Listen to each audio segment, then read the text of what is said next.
আরজি করের ঘটনায় কে সত্যি বলছে কে মিথ্যে, এটাই এই মুহূর্তের সবথেকে বড় প্রশ্ন। নজর রাখবো সেদিকেই। 9 PM ব্রেকিং। আরজি করের ঘটনায় কে সত্যি বলছে কে মিথ্যে, সিবিআই তদন্ত করছে এবং 7 দিন ধরে সন্দীপ ঘোষের ম্যারাথন জিজ্ঞাসাবাদ চলছে। সন্দীপ ঘোষের পেট থেকে কথা বের করতে কি ব্যর্থ সিবিআই? কতটাই বা সত্যি বলছেন সন্দীপ ঘোষরা, এটাই এই মুহূর্তের সব থেকে বড় প্রশ্ন।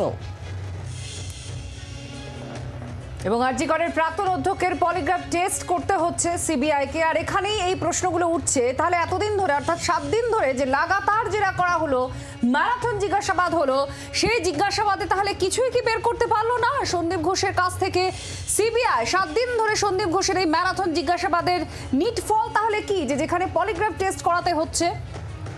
পলিগ্রাফ টেস্টের আর্জি জানানো হয়েছে সিবিআই এর তরফে। সন্দীপ ঘোষ সহ মোট 6 জনের পলিগ্রাফ টেস্টের আর্জি জানিয়েছে সিবিআই। আর এখানেই প্রশ্ন উঠছে, তাহলে কি সন্দীপ ঘোষের কাছ থেকে কথা বের করতে ব্যর্থ হচ্ছে সিবিআই? পিয়ালি মিত্র আমাদের প্রতিনিধি রয়েছেন টেলিফোনে। পিয়ালি, পলিগ্রাফ টেস্টের আর্জি জানিয়েছে সিবিআই। সন্দীপ ঘোষ শুধু নয়, তার সঙ্গে আরো বেশ কয়েকজনে তোমার কাছে একটু জানতে চাইবো। এবং গত 7 দিন ধরে ম্যারাথন জিজ্ঞাসাবাদ করা হচ্ছে সন্দীপ ঘোষকে এবং তার সঙ্গে আরো অনেকের, তারপরেও কেন পলিগ্রাফ টেস্ট? দেখো, সিবিআই এই ধরনের হাই প্রোফাইল কেসে আমরা দেখে থাকি যে অনেক উইটনেসের বা যারা তাদেরকে মনে করছেন গুরুত্বপূর্ণ মামলার ক্ষেত্রে তাদের পলিগ্রাফ টেস্ট করেন মূলত যখন তাদের মনে হয় যে তথ্য তারা পাচ্ছেন তার থেকে আরো বেশ কিছু তথ্য হয়তো যাকে জিজ্ঞাসাবাদ করা হচ্ছে তার কাছে আছে, কিন্তু সব তথ্য হয়তো বের করে আনা সম্ভব হচ্ছে না বা তিনি বলছেন না। এই জায়গা থেকে বহু ক্ষেত্রে তারা পলিগ্রাফ টেস্ট করেন। এবং এই সন্দীপ ঘোষ আমরা দেখেছি যে গত 6 দিন তাকে প্রত্যেকদিন 12 ঘন্টা 13 ঘন্টা করে সিবিআই তলব করে তারা জিজ্ঞাসাবাদ করেছেন। মূলত যে বিষয়গুলো, কারণ এখনো পর্যন্ত তদন্ত যতদূর এগিয়েছে, সিবিআই 13 তারিখে তদন্ত ভার নিয়েছে এবং এখনো পর্যন্ত অন্য কেউ এই মামলাতে গ্রেফতার হয়নি।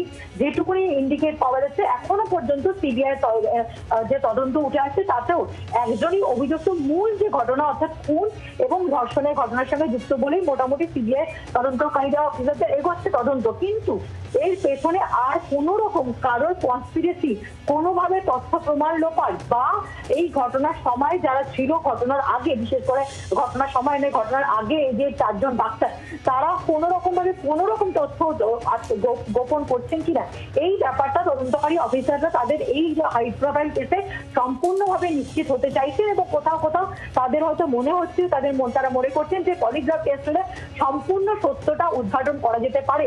এবং সেই কারণেই আজকে একদিকে সন্দীপ ঘোষ, তাকে দফায় দফায় জিজ্ঞাসাবাদের পরও তার পলিগ্রাফ টেস্টের জন্য তারা আবেদন করেছিলেন, প্লাস 4 জন ডাক্তার, যে 4 জন ডাক্তার 8 তারিখ রাত্রিবেলা এই ছাত্রীর সঙ্গে ডিনার করেন, তার সঙ্গে বসে নীরজ চোপড়ার ম্যাচ দেখেন এবং তারা যেহেতু শেষ মুহূর্তে তার সঙ্গে ছিল ঘটনার আগে, ফলে তাদেরও বক্তব্যে কোথাও কোনো রকম কোনো তথ্য গোপন থেকে যাচ্ছে কিনা বা তারা যতটা যা বলছেন সেটা কতটা সত্য বলছেন। পলিগ্রাফ টেস্ট মানে তুমি জানো যে লাই ডিটেক্টর টেস্ট, অর্থাৎ কোনো রকম কোনো মিথ্যে তারা বলছেন কিনা সেই বিষয়টা সম্পূর্ণভাবে 100% তারা নিশ্চিত হতে চাইছেন। সেই কারণেই এই পলিগ্রাফ টেস্টে তারা সিদ্ধান্ত নিয়েছেন। আজকে আদালতে আর্জি জানান, আদালত সেই আর্জি মঞ্জুর করার পর এই 5 জন প্লাস একজন সিভিক ভলেন্টিয়ার, যার একেবারে এই সঞ্জয় রায়ের আগে মানে ঘটনাস্থলে পৌঁছানোর আগের যে গতিবিধি সেই সম্পর্কে যে যাবতীয় তথ্য সেটা কিন্তু ওই সিভিক ভলেন্টিয়ারের কাছে রয়েছে। ফলে এই সমস্ত তথ্যগুলো একেবারে যেটা কংক্রিট তথ্য হিসেবে চাইছেন এবং সেই কারণেই তারা পলিগ্রাফ টেস্ট 165-এরও কিন্তু প্রেয়ার দেওয়া হয়নি, সেখানে পলিগ্রাফ টেস্টের প্রেয়ার দেওয়া হয়েছে। তার কারণ তারা মনে করছে পলিগ্রাফ টেস্টের মাধ্যমে আরো এমন কোনো তথ্য যেটা যদি এরা কেউ কোনো রকম ভাবে গোপন করে থাকেন, সেটা হয়তো এই লাই ডিটেক্টর টেস্টের মাধ্যমে কেউ কোনো রকম মিসগাইড করা, তদন্তকে বিভ্রান্ত করা, মিথ্যে কথা বলার চেষ্টা করেছেন কিনা সেটা স্পষ্ট হবে। এবং সেই কারণে সঞ্জয় রায় ছাড়া 6 জনের পলিগ্রাফ টেস্টের আজকে আদালতে আবেদন জানানো হয়েছিল। 6 জনকে আদালতে নিয়ে যাওয়া হয়েছিল, তারা বিচারকের সামনে তাদের যে কনসেন্ট দিতে হয় সেখানে তারা হাজির হন। যদিও আমরা এখনো পর্যন্ত এই খবর পাইনি যে 6 জনকে হাজির করা হয়েছিল তারা প্রত্যেকেই পলিগ্রাফ টেস্ট দিতে রাজি কিনা এবং বিচারকের সামনে তারা কনসেন্ট দিয়েছেন কিনা, কিন্তু 6 জনের পলিগ্রাফ টেস্টের জন্য আবেদন জানানো হয়েছিল।